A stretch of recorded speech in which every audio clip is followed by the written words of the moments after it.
But what choice did I have? I was young. I wanted to live. I had taken the oath. I followed my leader.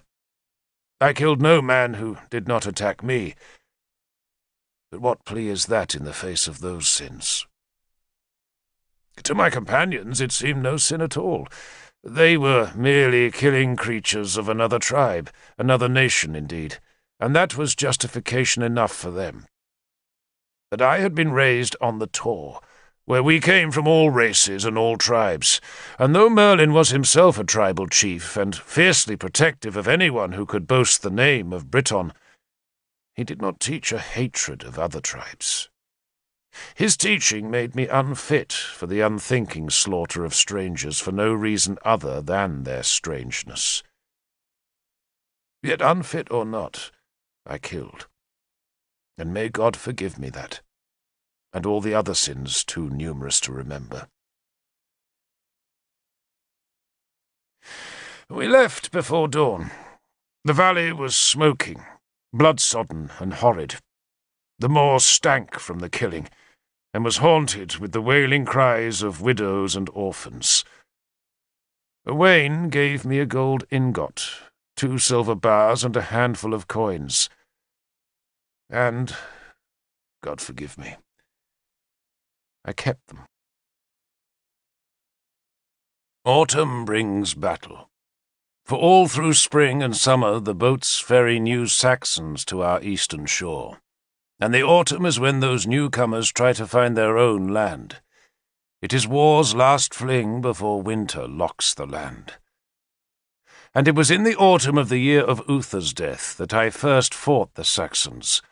For no sooner had we come back from our tax-collecting in the west than we heard of Saxon raiders in the east.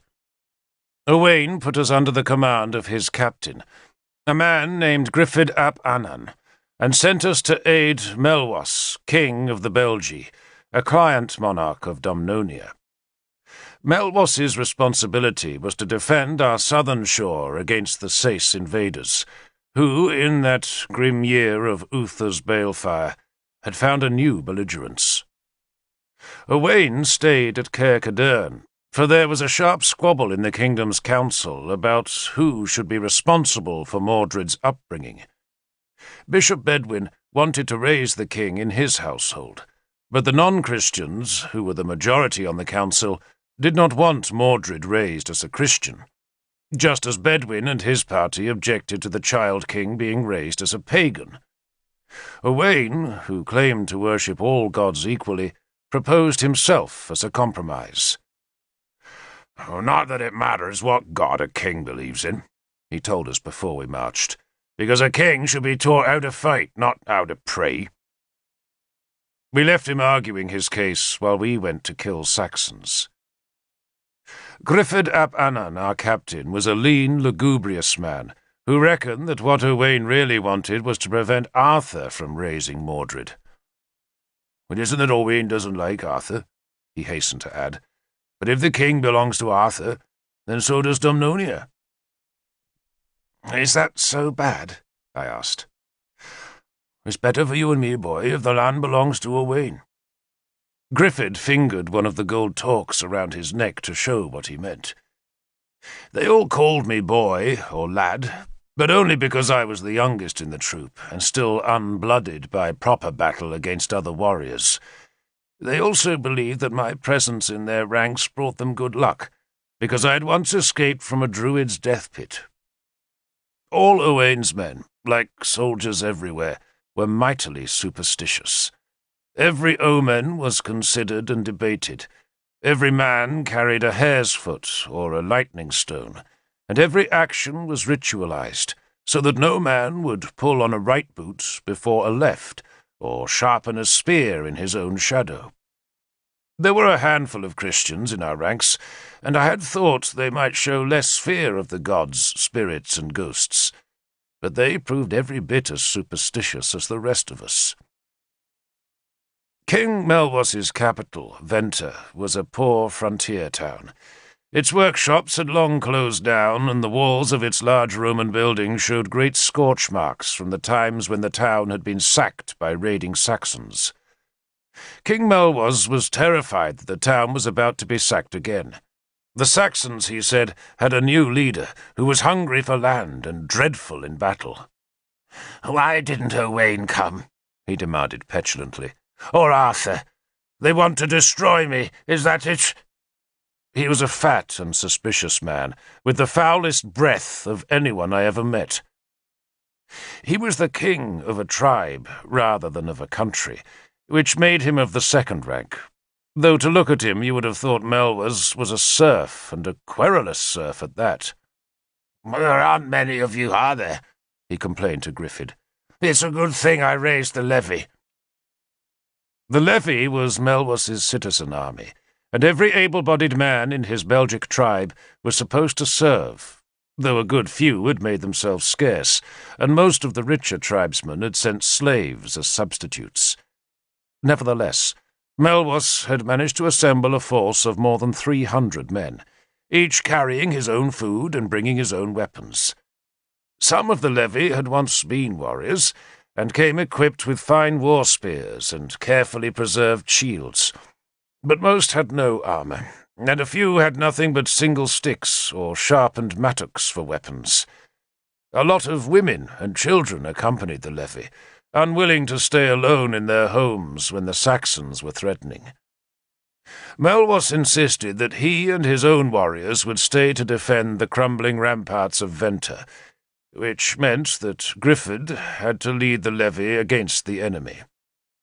Melwas had no idea where the Saxons were, and so Griffith blundered helplessly into the deep woods east of Venta. We were more of a rabble than a war band, and the sight of a deer would start a mad, whooping pursuit that would have alerted any enemy within a dozen miles, and the pursuit would always finish with the levy scattered across a swathe of woodland. We lost nearly 50 men that way, either because their careless pursuit led them into Saxon hands, or else because they simply became lost and decided to go home. There were plenty of Saxons in those woods, though at first we saw none. Sometimes we found their campfires still warm, and once we found a small Belgic settlement that had been raided and burned. The men and the old people were still there, all of them dead, but the young and the women had been taken as slaves. The smell of the dead dampened the high spirits of the remaining levy, and made them stay together as Griffith edged on eastwards.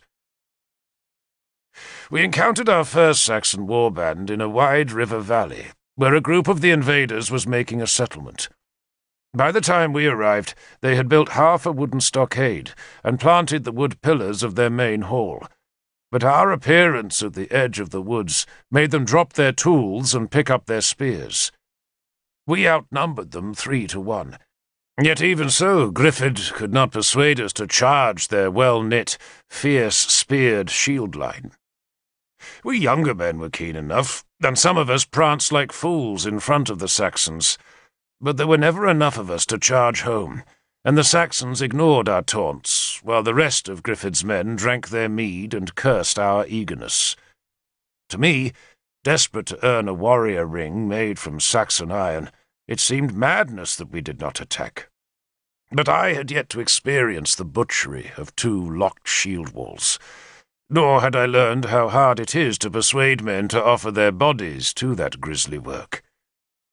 Griffith did make some half-hearted efforts to encourage an attack, then was content to drink his mead and shout insults, and thus we faced the enemy for 3 hours or more, without ever advancing more than a few steps.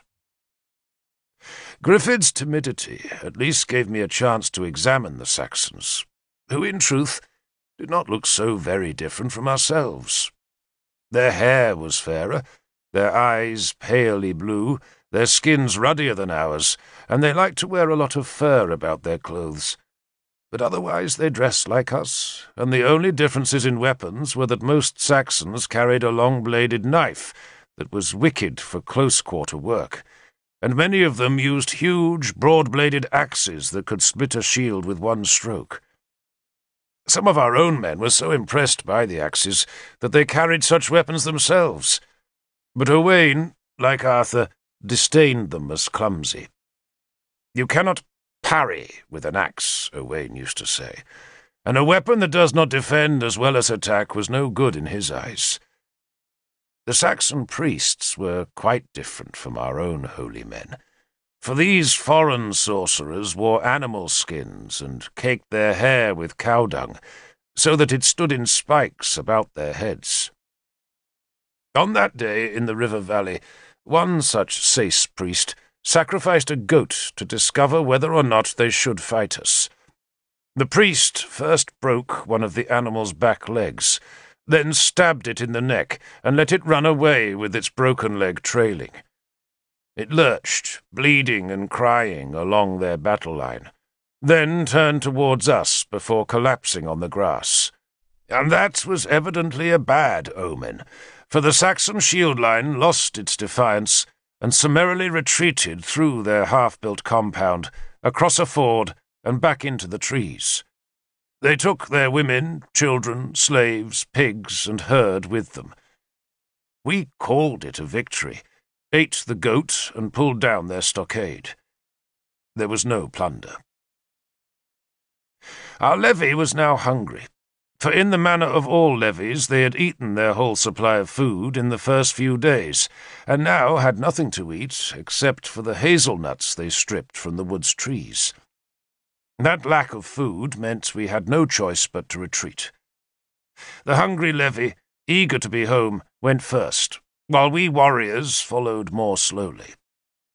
Griffith was dour, for he was returning with neither gold nor slaves, though in truth he had accomplished as much as most war bands that roamed the disputed lands. But then, when we were almost back in familiar country, we met a Saxon war band returning the other way. They must have encountered part of our retreating levy, for they were burdened with captured weapons and women. The meeting was a surprise to both sides. I was at the rear of Griffith's column, and only heard the beginning of the fight, which started when our vanguard emerged from the trees to find a half-dozen Saxons crossing a stream. Our men attacked, then spearmen from both sides rushed to join the haphazard fight. There was no shield wall, just a bloody brawl across a shallow stream, and, once again, just like that day when I had killed my first enemy in the woods south of Inniswydren, I experienced the joy of battle. It was, I decided, the same feeling that Nimue felt when the gods filled her. Like having wings, she had said, that lift you high into glory. And that was just how I felt that autumn day. I met my first Saxon at a flat run, my spear levelled, and I saw the fear in his eyes, and I knew he was dead. The spear stuck fast in his belly, so I drew Howl's sword, that now I called Howlbane, and finished him with a sideways cut, then waded into the stream itself and killed 2 more. I was screaming like an evil spirit, shouting at the Saxons in their own tongue to come and taste death. And then a huge warrior accepted my invitation and charged me with one of the big axes that looked so terrifying. Except an axe has too much dead weight. Once swung, it cannot be reversed, and I put the big man down with a straight sword thrust that would have warmed Owain's heart. I took 3 gold torques, 4 brooches, and a jewelled knife off that one axeman alone, and I kept his axe-blade to make my first battle rings. The Saxons fled, leaving 8 dead and as many again wounded. I had killed no fewer than 4 of the enemy, a feat which was noticed by my companions.